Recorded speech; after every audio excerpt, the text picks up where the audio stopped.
Hello, welcome to take જ્ઞાન by જે.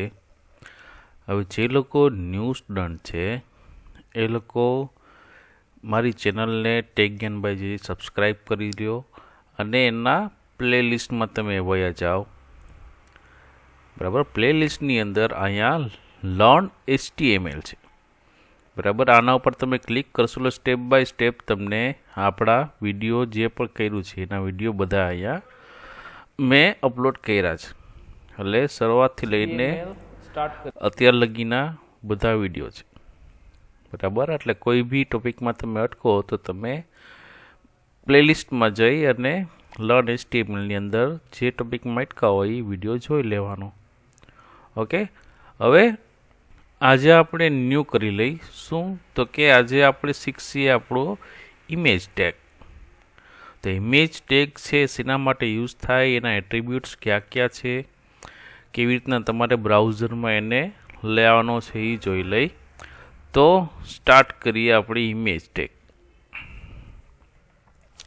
તો ઇમેજ ટેગ શું કરે તો કે HTML image IMG tag, image tag is used to put an image in an HTML document. બરાબર, તમારા HTML ડોક્યુમેન્ટની અંદર જો કોઈ ઇમેજ લઈ આવી હોય તો કેવી રીતના આવશે using image tag, using IMG tag. બરાબર, તો એના એટ્રીબ્યુટ્સ ક્યાં ક્યાં છે. હવે આ ટેગ ઇમ્પોર્ટન્ટ શું કરવાને, કારણ કે એના આટલા એટ્રીબ્યુટ્સ છે, એના ખાલી આટલા એટ્રીબ્યુટ્સ છે એટલે આ ટેગ મોસ્ટ ઇમ્પોર્ટન્ટ છે. એટલે વન બાય વન હું તમને સમજાવતો જાઉં, પછી લાઈવ એક એક્ઝામ્પલ કરી નાખશી. તો ફર્સ્ટ ટેગ છે એની અંદર આવે છે SRC. ફર્સ્ટ ટેગ આવે SRC. એની વેલ્યુ શું આવે છે તો કે URL. બરાબર, આની અંદર તમારે વેલ્યુ સ્વીટ કરવાથી URL. હવે ઇમેજની અંદર SRC છે મોસ્ટ ઇમ્પોર્ટન્ટ ટેગ. આના વગર તમારી ઇમેજ ડિસ્પ્લે થશે જ નહીં. બીજા કોઈ પણ એટ્રીબ્યુટ તમે નહીં લખો તો હાલશે. બરાબર, આ બધા એટ્રીબ્યુટ છે એ કદાચ તમે નહીં કરો તો હાલશે, બટ SRC તમારે કરવું જ પડશે. એ વગર તમારી ઇમેજ ડિસ્પ્લે થશે નહીં. બરાબર, ફર્સ્ટ ટોપિક આપણો ફર્સ્ટ એટ્રીબ્યુટ છે SRC. આનું ફૂલ ફોર્મ થાય સોર્સ. બરાબર, SRCની અંદર તમારે શું દેવાનું આવશે તો કે જે ઇમેજ તમારે ડિસ્પ્લે કરાવી છે એનું નેમ અને એનું એક્સટેન્શન. બરાબર, એ કેવી રીતના ડિસ્પ્લે થાય એ હું તમને કહીશ, કેવી રીતના તમારે નામ નહીં આપવાનું છે. એટલે SRC આપણો ફર્સ્ટ એટ્રીબ્યુટ કે જેની અંદર ઇમેજનું નામ અને એનું એક્સટેન્શન દેવાનું છે. નેક્સ્ટ આવે છે અલાઇન. બરાબર છે, ડિફોલ્ટ અલાઇન તમારે જે આવતું એના કરતાં ચેન્જ કરી તેના માટે બે આવે છે, લેફ્ટ અને રાઇટ અલાઇન. બરાબર, લેફ્ટ અલાઇન અને રાઇટ અલાઇન. તો તમે એવી રીતના તમારી ઇમેજને સેટ કરી શકો. નેક્સ્ટ આવે છે ALT. ALTનું ફૂલ ફોર્મ શું થશે, અલ્ટરનેટિવ ટેક્સ્ટ. બરાબર, ઓર અલ્ટરનેટ ટેક્સ્ટ. આ લખ્યું છે એવી રીતે. ALT એટ્રીબ્યુટ છે એ મોસ્ટ ઇમ્પોર્ટન્ટ શું કરવાને, કારણ કે કોઈ બી રીઝનથી બરાબર તમારી ઇમેજ ડિસ્પ્લે ન થાય તો એની જગ્યાએ તમે અહીંયા કંઈ ટેક્સ એપ્લાય કર્યું હશે એ ડિસ્પ્લે થઈ જશે. ઘણીવાર તમે મોબાઈલ સર્ફ કરતા હોય તો અમુક ઇમેજ લોડ ના થાય, તેના બદલે શું આવી જાય કે image not found, image can't be seen, એવો બધો મેસેજ આવે. તો એ સીમાં લખ્યો હશે ALTની અંદર લખ્યા હોય અલ્ટરનેટિવ ટેક્સ્ટ. નેક્સ્ટ આગળ વધી બોર્ડર. ઇમેજ આવશે ડિફોલ્ટ, એમાં કોઈ બોર્ડર નહીં હોય. જો તમારે એમાં બોર્ડર એપ્લાય કરવી હોય તો બોર્ડર અને સાઇઝ દેવાની છે તમારે પિક્સલની અંદર. એટલે આ માની લો કે ફોર એક્ઝામ્પલ આ ઇમેજ હોય તો ઇમેજને આ કેમ મેં આ બોર્ડર આવી ગઈ એવી રીતના એક બોર્ડર આવી જશે, પણ બ્લેક કલરમાં આવશે, આવા કલરમાં નહીં આવે. દેન હાઇટ એન્ડ વિડ્થ. બરાબર, તમારી ઇમેજની હાઇટ અને વિડ્થ સેટ કરવા હોય તો યુઝિંગ હાઇટ અને વિડ્થ એટ્રીબ્યુટથી તમે કરી શકો. બરાબર, કારણ કે ઇમેજ તમે SRC કરીને ઇમેજ લેશો તો બાય ડિફોલ્ટ માની લો કે આ એક આપણું બ્રાઉઝર છે ને તમે SRC કરીને ઇમેજ આવી તો એ ઇમેજ છે આવડી આવી, પણ તમારે આવડી મોટી ઇમેજ નથી જોતી. તમારે કેવડી જોઈતી, તમારે નાની ઇમેજ જોઈએ. તમારે કેવડી ઇમેજ જોઈએ, તમારે સાવ આવડીક જ ઇમેજ જોઈએ. તો યુઝિંગ હાઇટ અને વિડ્થથી તમે આવડી ઇમેજ છે તમારા બ્રાઉઝરમાં ડિસ્પ્લે કરાવી શકો. બરાબર છે, ડિફોલ્ટ ઇમેજ હોય એને તમે નાનકડી કરી શકો. એટલે યુઝિંગ હાઇટ અને વિડ્થ તમે આ ચેન્જીસ કરી શકશો તમારી ઇમેજની અંદર. નેક્સ્ટ આવે એચ સ્પેસ અને વી સ્પેસ. આનું ફૂલ ફોર્મ છે horizontal space and vertical space. બરાબર, H space and V space. આની અંદર શું હોય તો કે આપણા બ્રાઉઝરની અંદર ઇમેજ બાય ડિફોલ્ટ આ બાજુ આવતી હોય. બરાબર, હવે તમારે શું કરવું છે તો કે આ ઇમેજને મારે સેન્ટરમાં લઈ આવીશ, અહીંયા લઈ આવીશ. તો યુઝિંગ એચ સ્પેસ એટલે કે હોરિઝોન્ટલ સ્પેસથી તમે એ ઇમેજને ક્યાં લઈ આવી શકો? અહીંયા લઈ આવી શકો. બરાબર, આ એચ સ્પેસની અંદર તમે નાખશો, જેટલા પિક્સલ નાખો કે સ્પેસ નાખો એ પ્રમાણે તમારી ઇમેજ છે આ બાજુ મૂવ થશે. હવે એ જ ઇમેજને જો તમારે શું કરવું, આ બાય ડિફોલ્ટ અહીંયા ઉપરથી આટલું આવે છે, એને શું કર્યું તમારે વચ્ચે લઈ આવવું હોય તો યુઝિંગ વી સ્પેસ વર્ટિકલ સ્પેસ તમે એપ્લાય કરો તો આ ઇમેજ એક તો આ બાજુ ખસી ગઈ અને વચમાં લેવી હોય તો અહીંયા આવી જાય. એવું કરવું હોય તો યુઝિંગ વી સ્પેસ એટલે એ શું કરે કે વર્ટિકલ સ્પેસ મૂકી દેશે આટલી, એટલે આપણી ઇમેજ છે એ વચ્ચે ડિસ્પ્લે થઈ જશે. ઓકે, આના attribute SRC, align, alternative text, border, height, width, H space and V space. આના વગર તમારી ઇમેજ ડિસ્પ્લે થશે જ નહીં. Okay, let's see practical. હવે આ આપણા બધા એટ્રીબ્યુટ મેં નાખી દીધા છે. બોડી ટેક્સ્ટ સ્ટાર્ટ કર્યું, બોડી ઓવર. હવે જો અત્યારે ખાલી મેં ઇમેજ લખ્યું છે તો જોઈએ શું થાય છે. આપણું કઈ ફાઇલ છે આપણી? આ ઇમેજની ફાઇલ ઓપન વિથ ક્યાં કરાવી? બ્રાઉઝરની અંદર કરીએ તો કાંઈ આવ્યું નથી. બરાબર, ઇમેજ તમારે લઈ આવી હોય તો એના માટેનો ફર્સ્ટ એટ્રીબ્યુટ કયો છે? એસઆરસી ઇઝ ઇક્વલ ટુ શું આવશે? ઇમેજનું નામ અને એનું એક્સટેન્શન આવશે. હવે અહીંયા એ વસ્તુ ખાસ ધ્યાનમાં શું રાખવાની છે કે જે તમે ઇમેજ લ્યો એ બને ત્યાં લગી જ્યાં તમારી HTML ફાઇલ હોય ત્યાં જ રાખી દેજો. એનાથી એડવાન્ટેજ શું થશે? બરાબર, હવે મારે આ HTML ફાઇલ ક્યાં છે તો કે અહીંયા છે, તો એવી ઇમેજીસ ક્યાં રાખી તો કે અહીંયા બધી રાખી. અધરવાઇઝ એવું ન કરવું હોય અને તમારે શું કરવું હોય તો કે તમારે ફોલ્ડરમાં રાખવી હોય તો ફોલ્ડરમાં એ રાખી શકો. તો ત્યાંથી શું થશે તો કે ત્યાં તમારે આખો પાથ દેવો પડશે.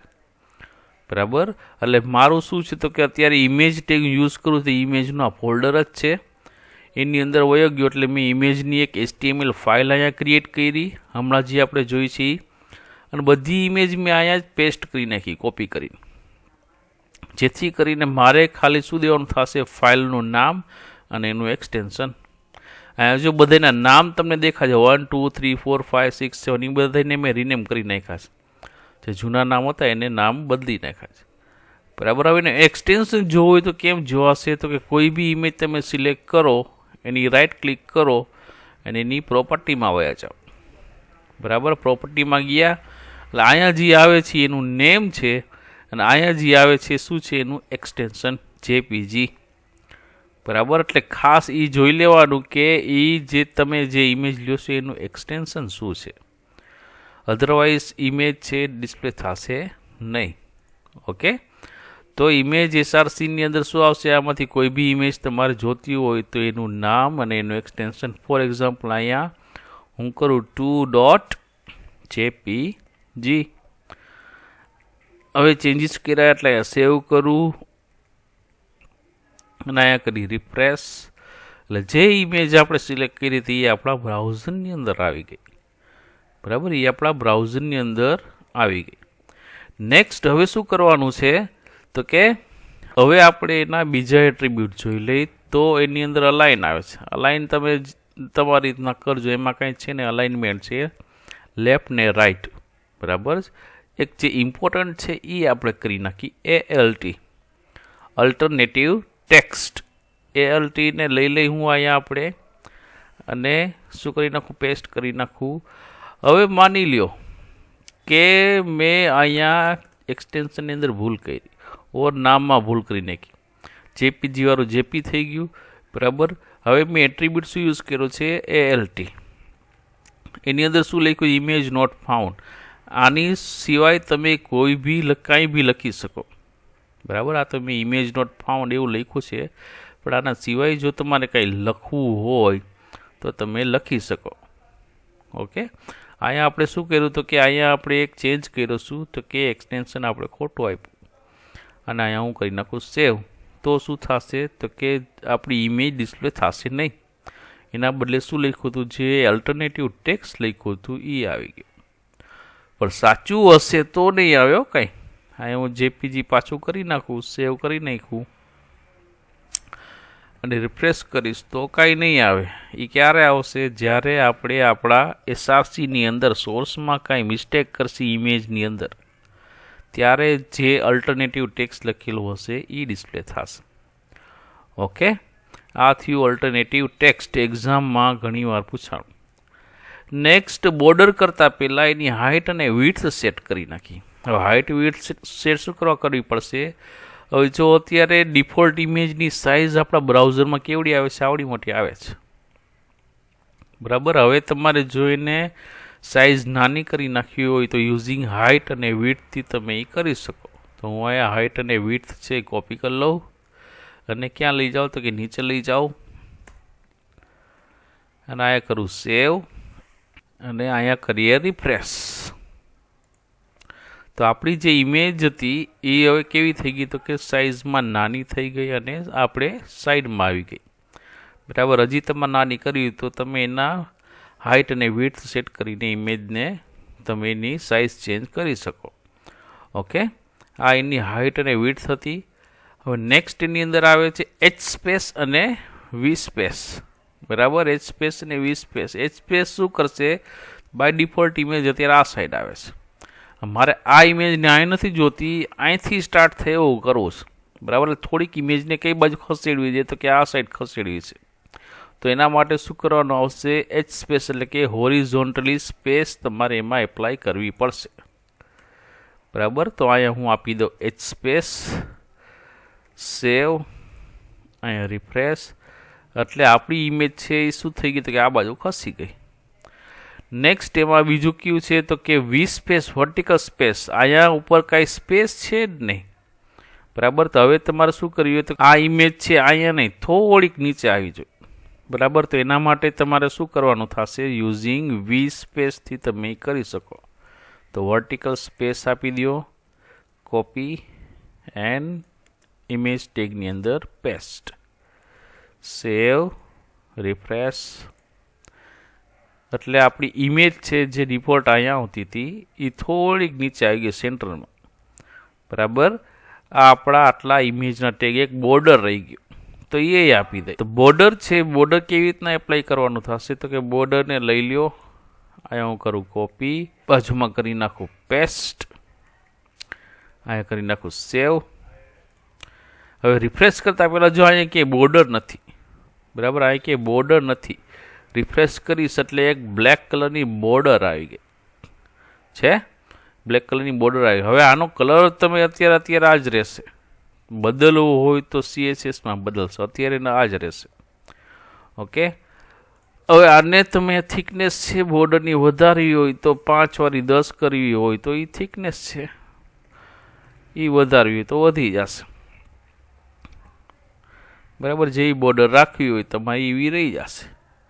તો આ રીતે તમારી ઇમેજ છે એ ડિસ્પ્લે થશે તમારા બ્રાઉઝરની અંદર, બરાબર.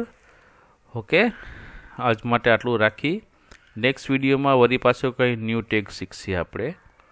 ઓકે, કાંઈ ક્વેરી હોય તો ડાયરેક્ટલી તમે મને મેસેજ કરી શકો છો. Okay, thank you.